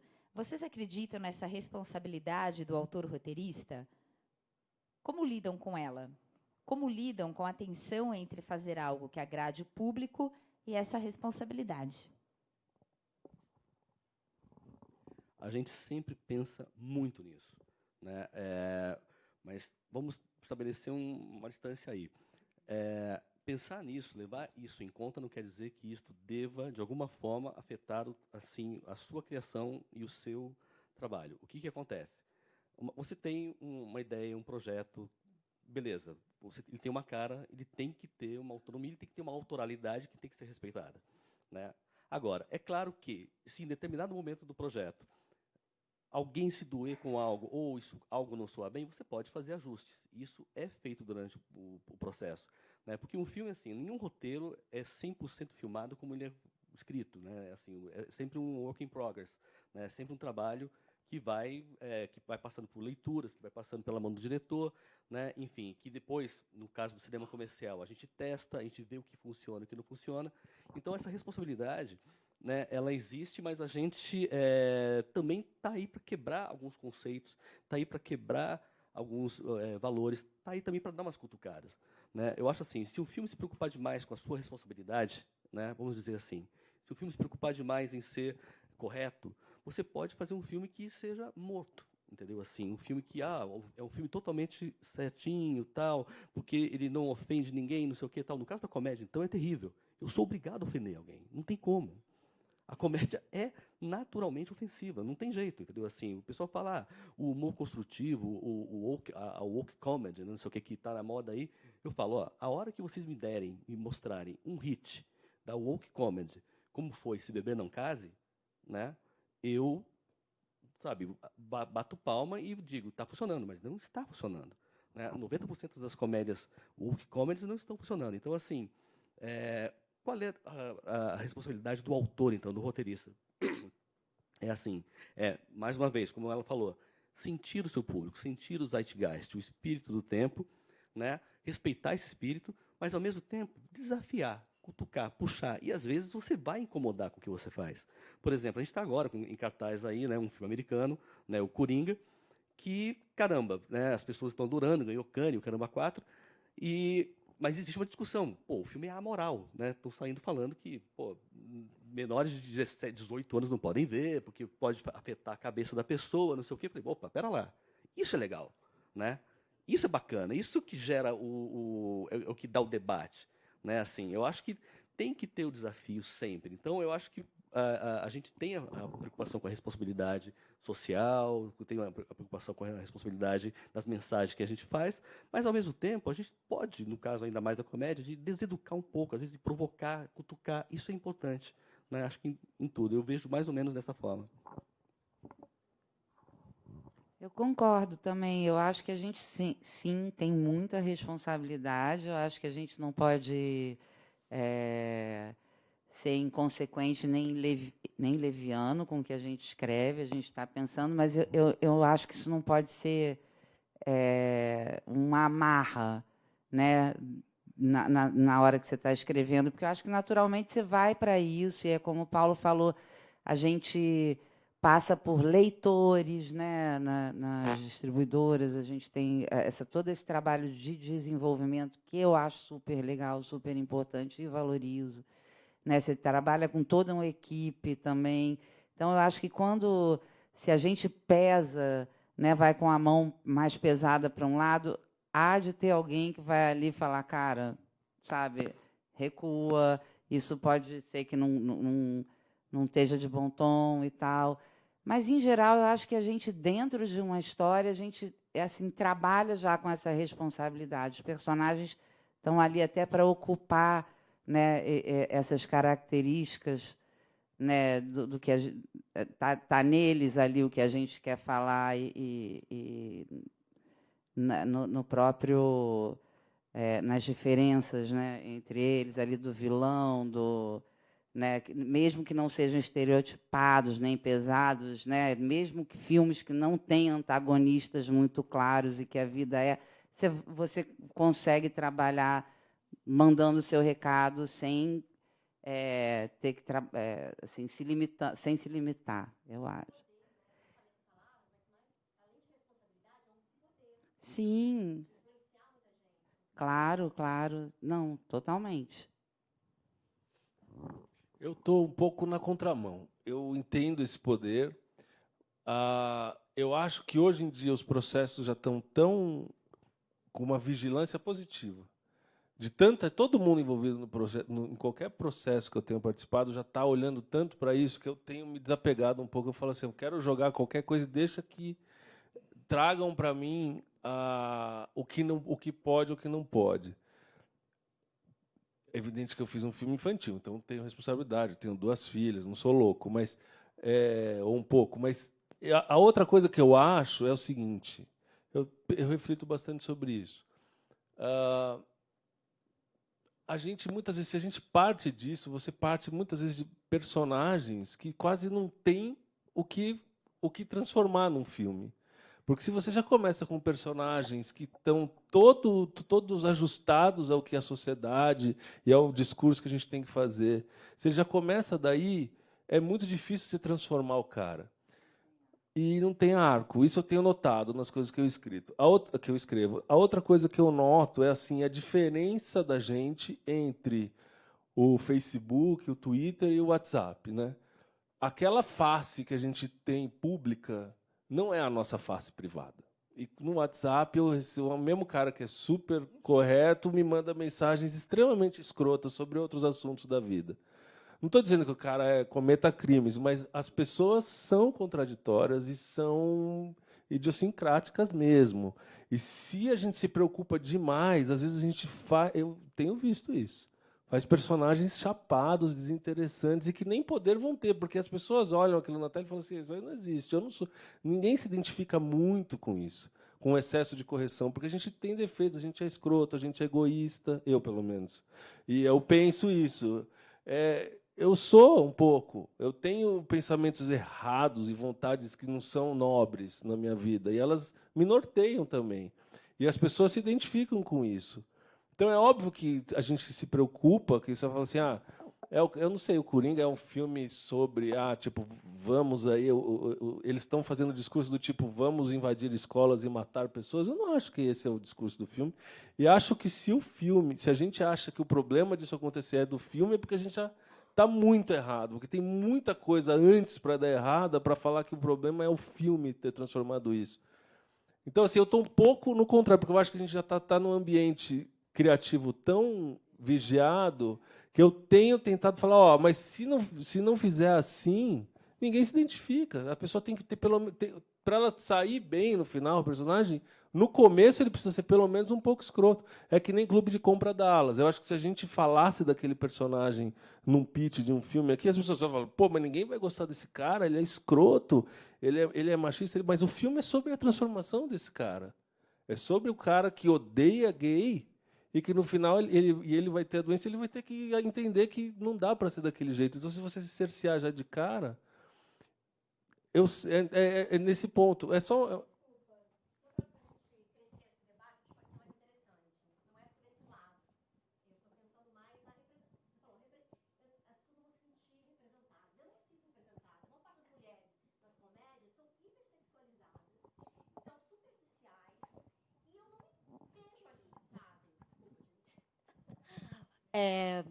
Vou repetir. Eu acho que pode ficar mais interessante esse debate, levando para esse outro lugar. Eu não me sinto representada na maior parte das comédias brasileiras que eu assisto, porque a grande parte das mulheres estão nesse lugar de mulher hipersexualizada, de uma personagem superficial, que está ali para ser escadinha de um protagonista masculino. E eu vou falar, puxando a sardinha para o meu lado, que é a representatividade da mulher. Mas você poderia pensar nisso em relação ao negro, em relação a muitas outras parcelas da sociedade que não estão representadas, ou que estão muito pobremente representadas. Então, não é a questão da piada politicamente correta, mas, caramba, vamos mostrar mulheres que podem ser engraçadas, por exemplo, que não estão ali só para enfeitar com seus corpos. Claro, tem as exceções, mas acho que vocês vão concordar comigo que a grande maioria ainda do lugar da mulher no cinema de grande público brasileiro ainda é esse lugar da mulher gostosona, que está ali, bonita, vaso, enfeitando as nossas telas. Viu? Qual comédia você viu? Por quê? Você acha que não tem isso? Não existe mulher hipersexualizada no cinema nacional? Me cita uma. Você acha que isso não tem nude de pernas pro ar, por exemplo? Qual personagem está sexualizada, hipersexualizada de pernas pro ar? Olha, já faz tempo que eu assisti, mas que eu me lembre, tinha uma coisa da coisa física. Tudo bem, não é porque ela não é linda que não está ali, que tem que ser a pessoa magra, que tem uma lista de outras.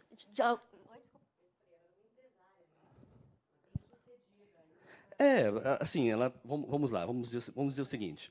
Talvez seja uma exceção, mas vamos falar do que não é exceção? Pode ser, de repente, uma ideia? Não, mas é que tá, eu acho assim, estou pensando aqui, estou tentando lembrar, eu acompanho todo o mercado cinematográfico, principalmente de comédia, e estou tentando ver a última nudez que eu vi, entendeu? Assim, a última nudez... Mas sexualização não é nudez, simplesmente. Tá, então não tem nudez. Vamos lá, a última exploração do vamos lá, talvez seja em um filme meu, né? Assim, talvez nos Farofeiros teve uma exploração mais ou menos ali da linha Riscado, mas era a 18ª personagem, entendeu? E assim, a personagem principal, a Renata, que era a Dani Vintes, não tinha muito isso também não. Mas isso é uma discussão muito interessante, porque o que acontece? A gente tem que tomar muito cuidado com o que a gente chama de representatividade. Né? Toda vez que alguém me fala assim, porque a mulher brasileira é muito sexualizada no cinema ou na novela, né? Também reclamo muito disso, eu falo, vocês já foram a um baile funk no Rio de Janeiro? Sabe, assim, aquilo é muito popular e assim, as pessoas lidam com o sexo de uma forma completamente diferente, entendeu? Lidam com a sexualidade o tempo todo. Se você vê a maioria dos memes, né, as pessoas que trocam, lidam com sexualidade o tempo todo. E aí é o seguinte, se nós entrarmos nessa questão, na hora de fazer um filme, vamos fazer um filme que represente as mulheres conforme elas são, né? Eu vou até citar um filme aqui, né, uma comédia recente, que eu falo porque o filme chegou a passar pela minha mão, né? Não ficou por uma questão de agenda minha, tal, enfim, mas eu adoraria ter escrito porque eu amo a autora dos quadrinhos qual é a origem, que foi Mulheres Alteradas, né? Que é um quadrinho da Maitena, uma quadrinista argentina, ultra popular na Argentina, vendeu muito bem no Brasil também. Eu lembro que eu tenho até hoje todos os quadrinhos dela. Eu era o cara perfeito para adaptar. Não pude por uma questão de agenda. E aí acabou caindo na mão do Caco Galhardo e, se não me engano, do Toreiro, que são dois caras que eu respeito muito profissionalmente, que são daqui de São Paulo. E o filme, você percebe que tem uma questão muito séria, assim, de vamos colocar a mulher no lugar empoderado, né? Vamos colocar a mulher no lugar, caramba, não vai ser sexualizada, né? Assim, o sexo, a sexualidade delas vai ser mais bem discutida, não sei o quê. E aí o que aconteceu? Aquilo que ele falou, os personagens não acontecem, todo mundo é tão bem representado, todo mundo está tão bem colocado, todo mundo está tão bem comportado que você fala, o filme não acontece, não pega o público. Essa é a grande questão, né? O que a gente vê do mundo, assim, quando a gente fala assim, vamos lá, eu não me sinto representado no filme, eu falo, eu também não. Eu não me sinto representado em filme nenhum, né? Nenhum filme nacional me representa. Por quê? Né? Caramba, eu sou 0,00001% da população. Só o fato de nós estarmos aqui numa sala discutindo cinema já nos coloca com uma exceção de exceção de exceção de exceção. Então, assim, um filme que me represente é um filme que vai dar pouca bilheteria. O mínimo, eu sei lá, não vai dar nada. Um filme ele tem que dialogar com os valores do grande público. E aí entra uma questão realmente assim que a gente pensa também, que é o seguinte: um filme deve se preocupar em educar o público. Então tá, beleza, o público pensa dessa forma, Paulo. O público é escroto, o público não gosta, o público gosta de mulheres sexualizadas. Então só por causa disso você vai colocar? Concordo com essa discussão. Talvez não, talvez a gente possa mudar. O grande problema é que se você levar isso a sério demais, você acaba não se comunicando com ninguém. E aí, qual é a nossa obrigação ali como roteirista, e no caso eu também como produtor? Né? É achar um equilíbrio onde isso, entendeu? Onde isso não doa para os dois lados, entendeu? Assim, onde eu não perca público e consiga, entendeu? Colocar uma representatividade, representar melhor a mulher. Né? Eu vou contar uma situação que eu passei recentemente num filme, foi muito interessante isso, que é o seguinte. Eu, por exemplo, me preocupo muito, eu gosto muito de uma cartunista americana, que eu acho uma das melhores do mundo, chamada Alison Bechdel, né, que escreveu Fun Home, que é um quadrinho que eu acho maravilhoso. Tal. E a Bechdel, ela criou uma regra, uma lei, né, as 3 leis de Bechdel, né, que é o seguinte: como é que você identifica se um filme está representando bem a mulher ou não? Né? Então tem lá, as mulheres têm nome?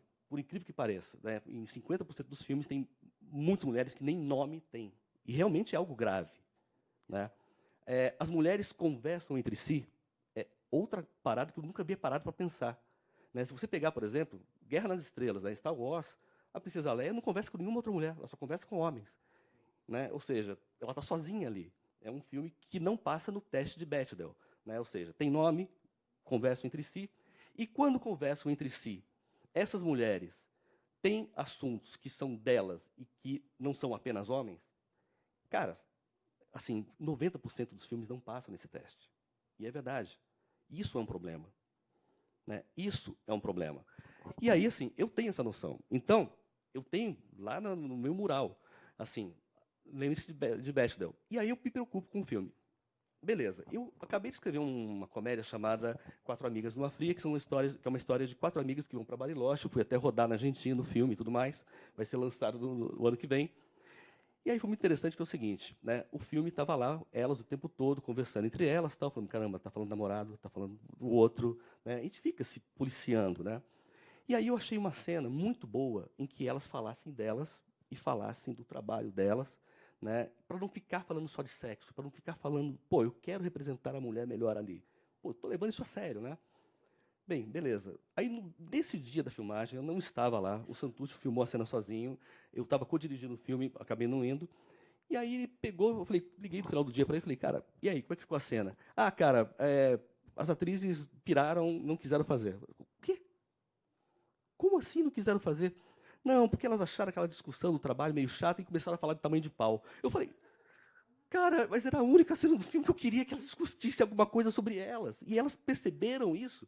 Assim, não, mas é que elas estavam gostando tanto da história, daquela coisa sexualizada, não sei o quê, e levaram para esse lado. Eu falei, cara, você não tinha que ter deixado. Eu fiquei puto na época, né? Fiquei puto na hora. Aí eu conversei com elas falaram assim, Paulo, quando 4 mulheres se sentam para conversar, a gente não fala, eu não falo do meu trabalho, eu falo dos meus namorados, eu falo disso. E aí é aquela coisa assim, é quando o discurso bate com a realidade. O mundo ainda não está do jeito que a gente quer, o que seria ideal de representação da mulher. Entendeu? Mas a gente pode forçar a barra. Então, mas a gente vai enfrentar essas barreiras. E eu acho que é uma coisa que vai levar um certo tempo para a gente poder, né, levar. E aí o seguinte, eu não vou, de forma alguma, sacrificar o poder de comunicação de uma comédia, entendeu, para colocar um discurso. Né? Pode ver que eu tive dificuldade até mesmo dentro de um elenco, né, que está participando daquele filme. Então, assim, eu acho que assim, temos que levar isso a sério, sim. É algo para se ter na cabeça. E eu acho que só isso já é uma grande evolução.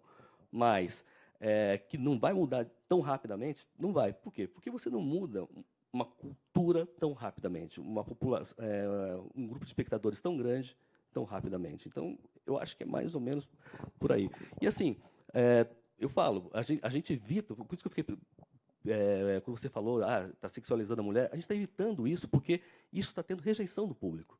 As comédias, por exemplo, Até que a Sorte Nos Separe, elas, assim, praticamente, assim, tem 4 palavrões em 4 filmes, entendeu? Então, assim, a gente se censura muito, porque hoje o foco do grande público é família, é criança na sala. Né? Então, assim, meus filmes, por exemplo, atingem muita família. Os pais levam a pai, a mãe, a avó, os filhos, e é assim que a gente faz 3 milhões de espectadores, 4 milhões de espectadores. Enfim, é um trabalho de criação que eu adoro fazer, eu adoro brincar com isso, mas é um trabalho muito técnico também, enfim, que estamos atentos a isso, entendeu? Não sei se eu respondi direito aqui.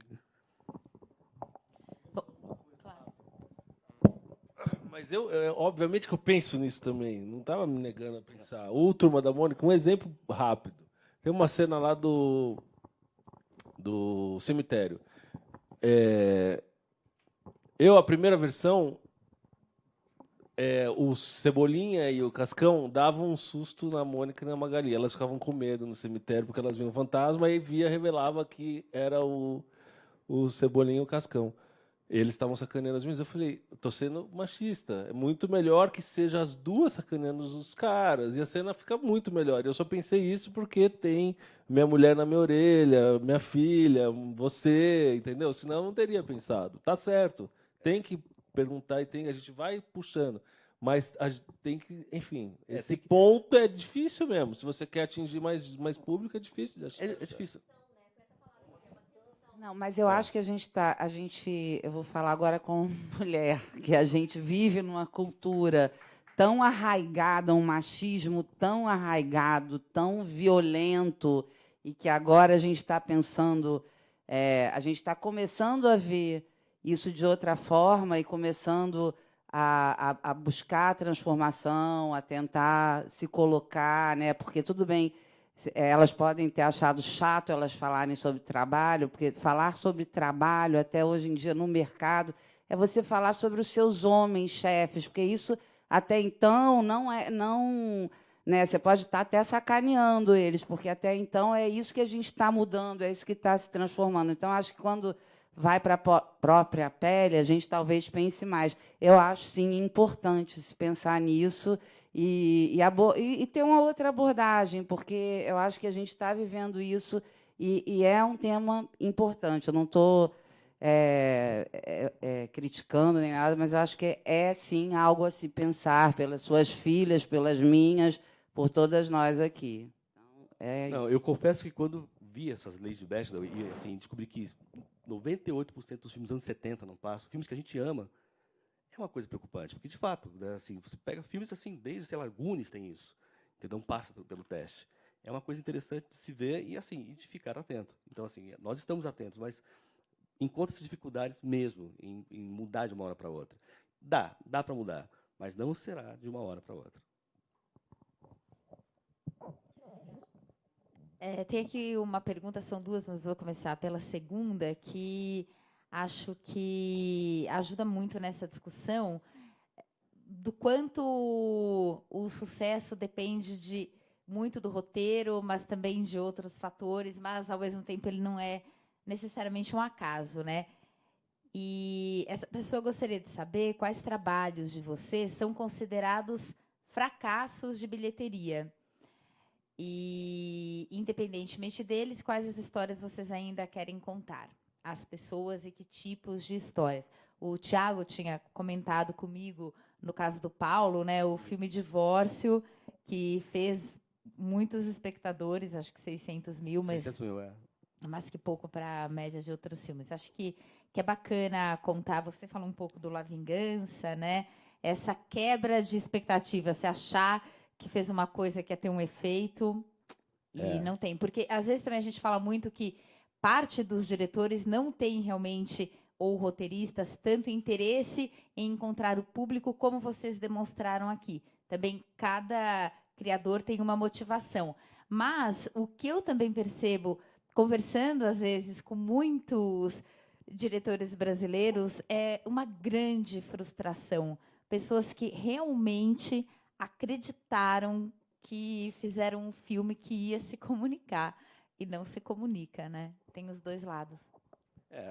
Assim, até agora ninguém usou esse clichê aqui, então seria o primeiro, né? Como sempre.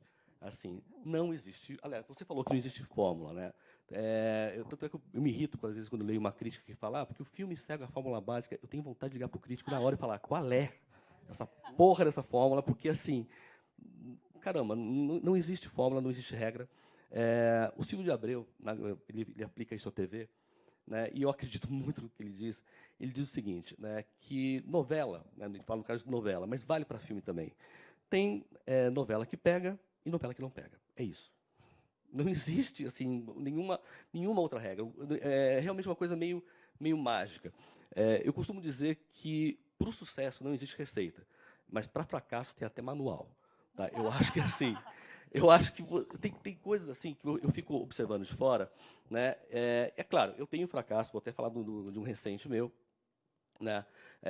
E claro, tem fatores externos e tem problemas de questões de conceituação também, e tal. Enfim, a gente erra e acerta com qualquer outro profissional.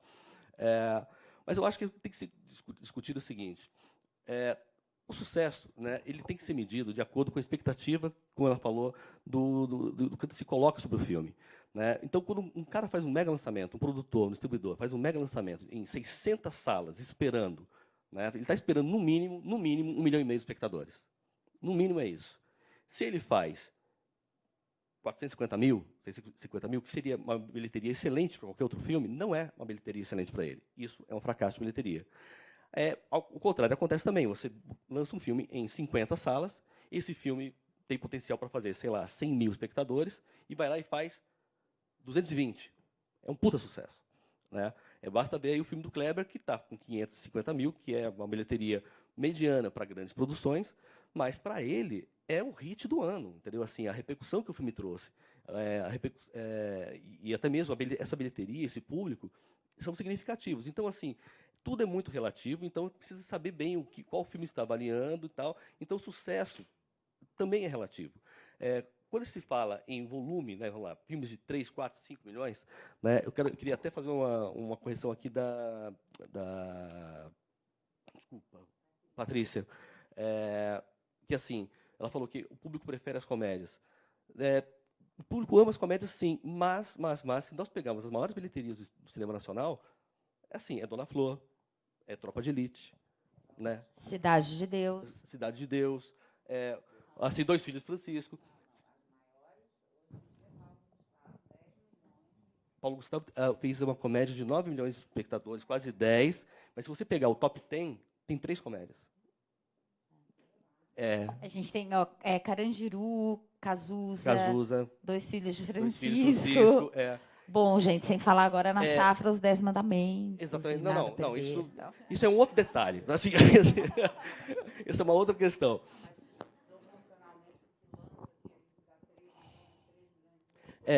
O que é que assim...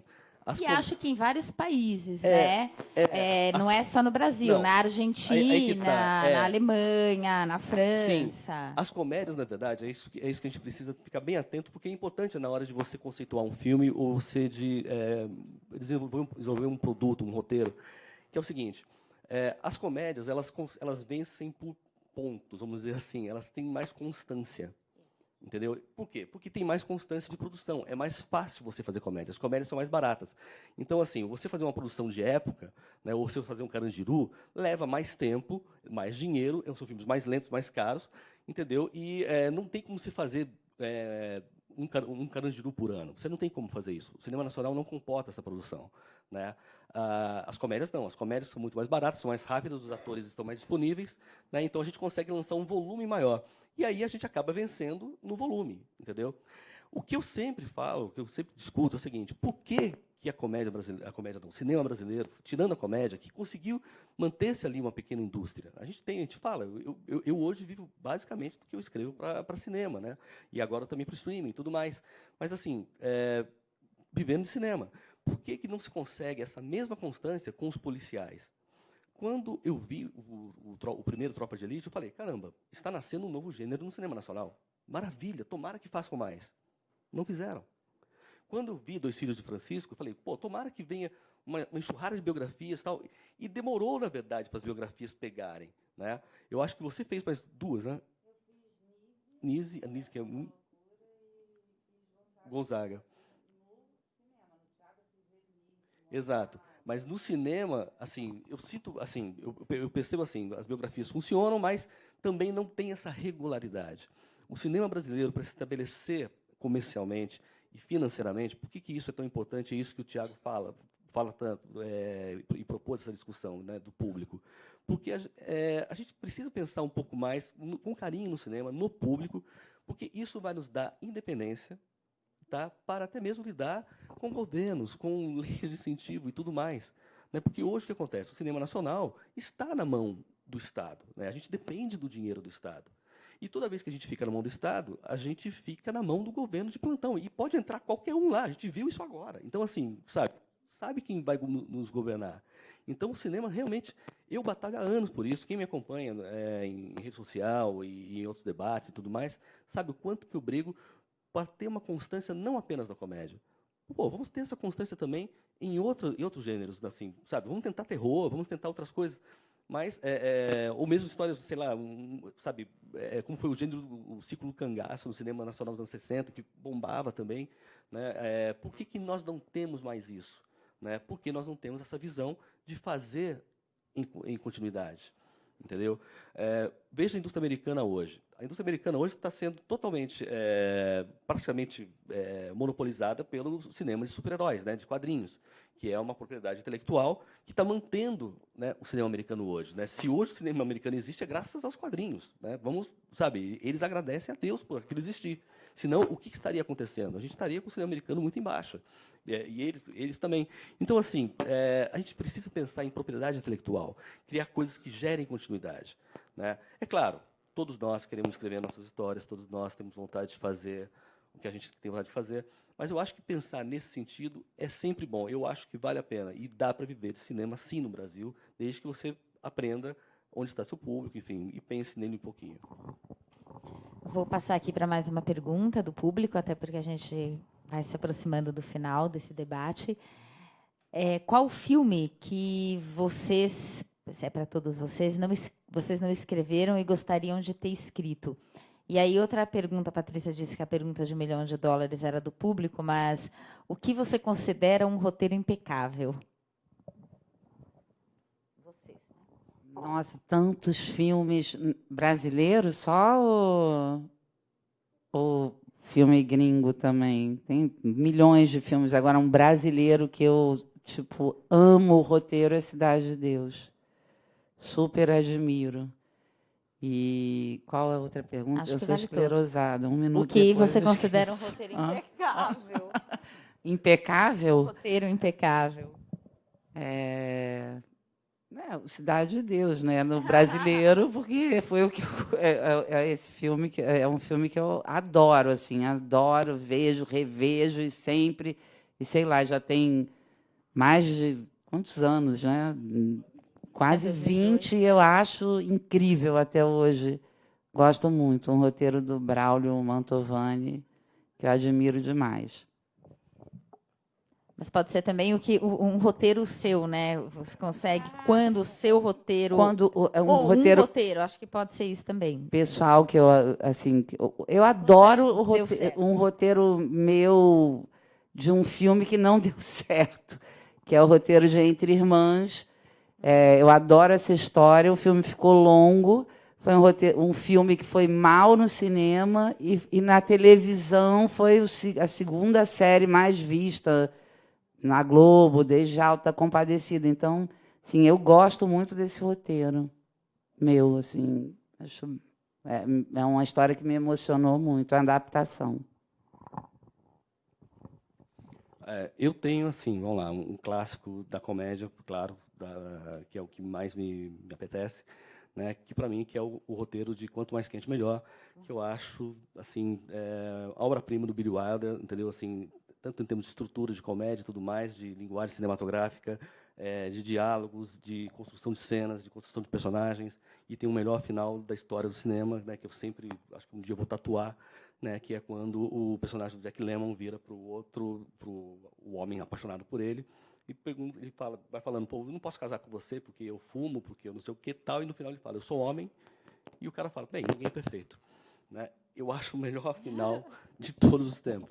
Né? E nacional, eu gosto muito do roteiro de Central do Brasil. Eu revi esses dias, né? E é impressionante como tem assim, a condução do Valtinho, acho que é o melhor trabalho do Valtinho. Né? Assim, tem uma cena que eu acho sensacional, que é quando a Fernanda Montenegro entra no banheiro, né? Ela está arrumando o cabelo no espelho, e aí uma menina passa um batom para ela. né? E ali você vê cinema, né? Você vê, caramba, é uma imagem, no olhar, no batom, você saca tudo, né? É uma aula, né? Eu até mandei uma mensagem para o Marcos Bernstein, a gente é nerd a esse ponto, assim, cara, né, assim, como é que foi essa cena, tal, e daí ele me contou, tal, enfim.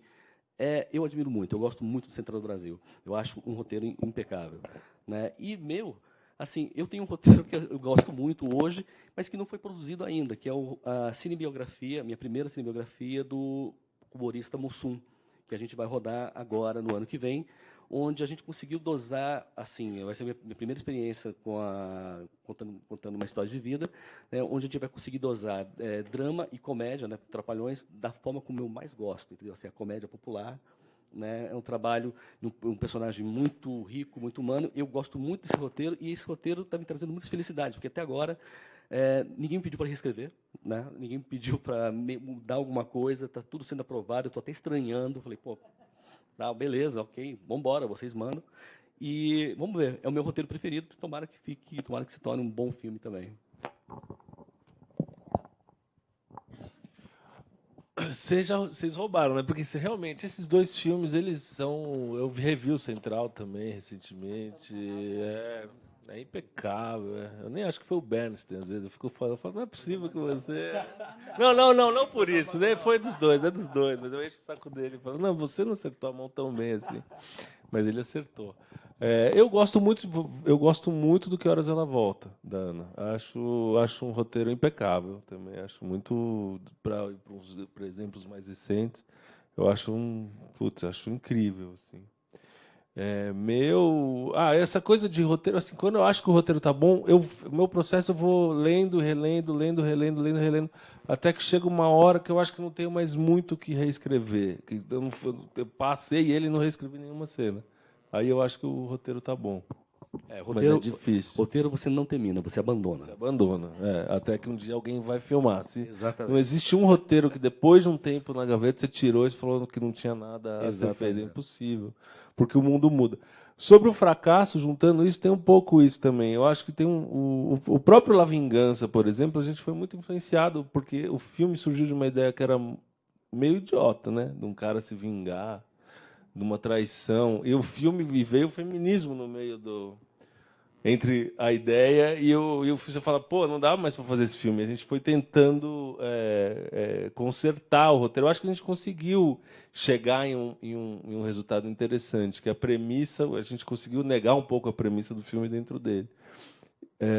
Mas é um roteiro que eu gosto, mas você estava falando de coisa de fracasso. Eu não acho que é um fracasso, acho que é um filme que foi muito bem. Tem um filme que eu acho que foi pouco visto, que eu escrevi, que chama Os Três, que era bem bonitinho, um filme já antigo. Aí, tá vendo? Ninguém conhece, mas é bem bonitinho.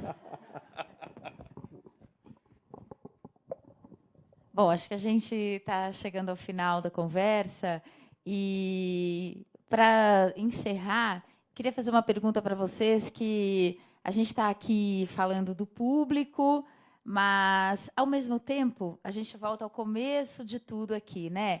Que existe essa questão do cinema, filme de público, filme de arte. Vocês que já fizeram sucesso, o Paulo que faz essas comédias que são bastante rechaçadas pela crítica, vocês sentem preconceito dentro da área de atuação de vocês?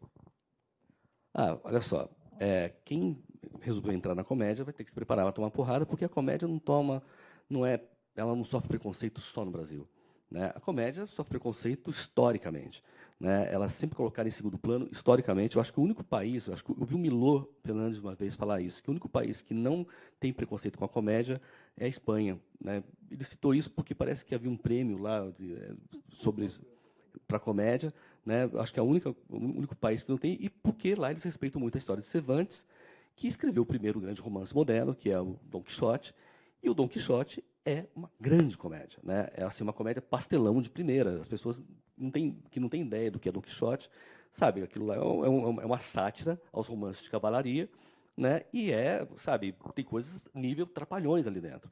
Então, assim, é pastelão total, né? Eu não sei quantas vezes ele quebra a cabeça, tal, enfim. assim, o grande exemplar da literatura moderna, o romance que inaugurou a literatura moderna, é uma comédia, e a comédia é execrada mundialmente, até mesmo pela literatura, execrada pelo cinema e tudo mais. Né? Eu sempre lembro, comento, né, que pô, em 90 anos de Oscars, apenas 6 comédias ganharam a estatueta. Então, assim, né, quem decidir escrever comédia não tiver isso em mente, de que você vai sofrer preconceito, então nem entre. Tá? Pode fazer outra coisa. E aí a gente adquire um couro duro nesse sentido. Né? Assim, a gente, sabe, a gente se prepara para tomar porrada, a gente sabe que vai tomar porrada. No começo, a gente fica meio magoado, mas depois você se acostuma, sabe? Você fala, tá, pode falar, não tem problema, não afeta em nada a sua vida. Assim, a crítica não afeta em nada a sua vida. E com o tempo, quando você vai ganhando uma massa, sabe, você vai fazendo volume de trabalho, as pessoas vão vendo que você é sério, que você está sobrevivendo no mercado. Eu já estou aí com 18 anos de carreira. Sabe, as pessoas falam, esse cara não está brincando, não é só piadinha, não. Então, assim, é um trabalho de formiguinha, vá aos poucos, que vale a pena. E essa divisão, né, eu acho assim, tem espaço para o cinema-arte, tem espaço para a comédia, para que ficar discutindo? Né? Eu sempre pergunto, por que isso acontece mais ao contrário? E é verdade, tá? Assim, por que um cineasta que faz um filme sério, quando vai lançar um filme sério, critica a comédia? Eu falo, não precisa. Para quê? Né? Ah, não, porque as comédias estão dominando. Não, não precisa, calma, tem espaço para todo mundo. A gente não está roubando o mercado de ninguém. A gente só está fazendo a nossa parte. A gente sai, vocês entram, entendeu? Acabou. Não tem, sabe, por que brigar com a gente. E a gente quase nunca bate de volta, né? Mesmo porque, sabe, quando a gente cita, ninguém lembra. Então, assim, deixa quieto, sabe? Não vou ficar magoado com isso. E eu acho que não devemos estimular essa polarização, mais uma polarização, né? Chega disso. Eu acho que a classe toda deveria se unir, cinema-arte, o cinema comercial tem que se unir e pensar junto, porque, na boa, nós nos ajudamos. Quanto mais pessoas assistindo filmes em português na sala, melhor, mesmo que seja uma comédia de Paulo Gustavo, minha, de qualquer um. Isso é importantíssimo, a gente educa o público a ouvir em português, isso é importantíssimo. Então, temos que educar, sabe? Quando uma criança vai ver uma comédia nacional, a gente está falando, caramba, o Brasil produz algo para ela também. Ela vai levar isso para a adolescência, vai levar isso para a fase adulta e vai manter o que a gente quer manter, que é uma indústria cinematográfica forte que leve cada vez mais público. Então, eu acho que o momento, principalmente agora, é mais de união do que de polarização, ainda mais essa que é tão bestinha. Deixa isso para, sabe, contar em festa, sacanear o outro, porque eu não vejo muita utilidade nisso. Enfim. Eu acho que a gente não sofre preconceito do público, a gente sofre preconceito do próprio meio, que hoje é uma burrice a gente ter preconceito com gêneros diversos, porque o momento que a gente está passando não é fácil. Então, a gente tem mais que, exatamente isso que o Paulo falou, a gente tem que se unir, a gente tem que se fortalecer para a gente poder ir em frente. E, assim, eu particularmente, eu nunca senti... Eu senti muito preconceito nos Dois Filhos de Francisco, muito, porque as pessoas não conheciam a história, então todo mundo que encontrava a gente falava, pô, estão fazendo um caça-níquel. É uma coisa, né, que você fica... E a gente ouviu, era agressivo, mas todo mundo... Mas foi isso, né? Tipo, pegaram a dupla sertaneja famosa e vão fazer um filme para ganhar um dinheiro, e foi zero isso. Então, assim, zero. E, graças a Deus, a gente mostrou que foi zero isso depois, mas acho que foi a única vez que eu senti um preconceito pesado, assim, de um trabalho que eu fiz. O resto... Não, mas assim, era meio... Mas não era, né? Sacanagem, não era. Mas eu acho... Mas de resto, não. Nunca senti, assim... Turma da Mônica, o povo as críticas foram positivas, então... Agora eu leio, eu não é assim, não vou ligar. Nossa, no dia da estreia, a única coisa que eu faço é ficar lendo todas as coisas que saem sobre qualquer coisa que eu escrevo. Eu fico obcecado. Aí, o Turma da Mônica, acho que tinha 3... um cara detonou, eu liguei pro dentro e falou, você viu esse cara? Eu falei, eu vi! Mas passou, a gente falou, tudo bem, 2 milhões de espectadores, né, deixa ele lá. Realmente, eu não tinha vivido isso, é gostoso. Você fala, um cara não gostou, 2 milhões gostaram, tá bom. No meu caso, a crítica, como eu sou jornalista, eu, assim, tipo, tá aí uma coisa que eu não... Porque é tão pessoal. Eu leio, mas eu sei como é que é feito. Eu fiz no jornal, é pessoal. É um cara mesmo que tem um poder ali, mas você fala, cara, isso não é o gosto de todo mundo. Óbvio que dá raiva, né? Você fala, pô, esse cara já quer. Não estou falando que não, mas eu minimizo mais porque eu sei. Pô, é um cara. É pessoal, é o gosto de uma pessoa ali que está. Acho que a gente ficou devendo a explicação do Paulo, do High Concept. Sobre High Concept, assim... Não, Big Data eu não sei não, tá? Fui eu, né? Não, High Concept, vamos dizer assim, resumidamente, é uma puta ideia, entendeu? Assim, é a definição de uma ideia simples, rápida e fácil de entender, entendeu? Que você consegue vender de uma forma muito rápida para quem você precisa, entendeu? Assim, tanto só para o público, como para o produtor, para o distribuidor, para todo mundo.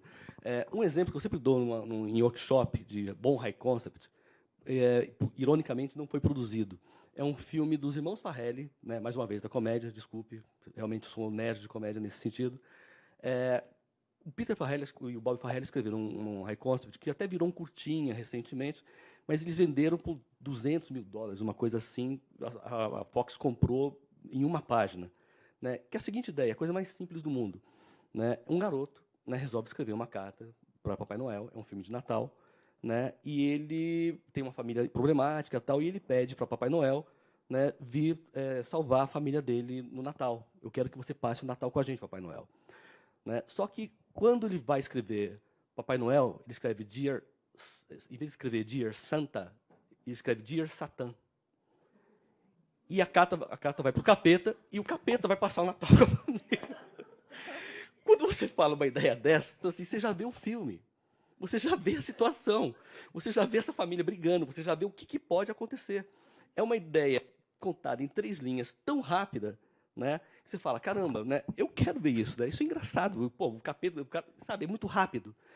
Isso é um bom high concept, entendeu? Assim, quando vende muito rapidamente. É claro, um cinema não deve viver apenas high concept. O que eu estava comentando é que o Brasil deveria trabalhar melhor isto.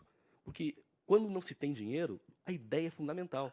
A gente faz comédia em cima de high concept. Assim, a gente consegue contar a história do nosso filme num trailer, entendeu? Muito rapidamente. É por isso que gera interesse e as pessoas vão. Né? Porque é como a gente pode vender, é como a gente pode tirar a pessoa de casa.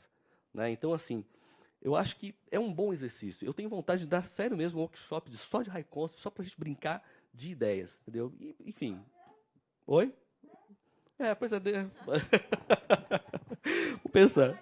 Exatamente. Pois é, não vai ficar só no high concept, né? Gente, já é Big Data, eu não vou conseguir explicar. Eu perguntei achando que eles conseguiriam me explicar, mas são ferramentas tecnológicas de você conseguir atingir seu público a partir disso. Mas dentro do BR Lab, momento propaganda, haverá essa semana... a gente já está na quinta, né? Semana que vem, debates que falarão disso, né? Inclusive, acho que tem uma mesa sobre Big Data, que é uma série de debates sobre audiência, Reach, né? Então, já fica o convite também para esses debates na semana que vem. Bom, acho que é isso. Algum de vocês quer dar uma palavrinha final?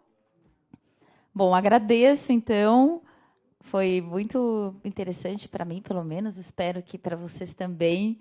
E continuem acompanhando a programação, né? Obrigada, boa noite a todos.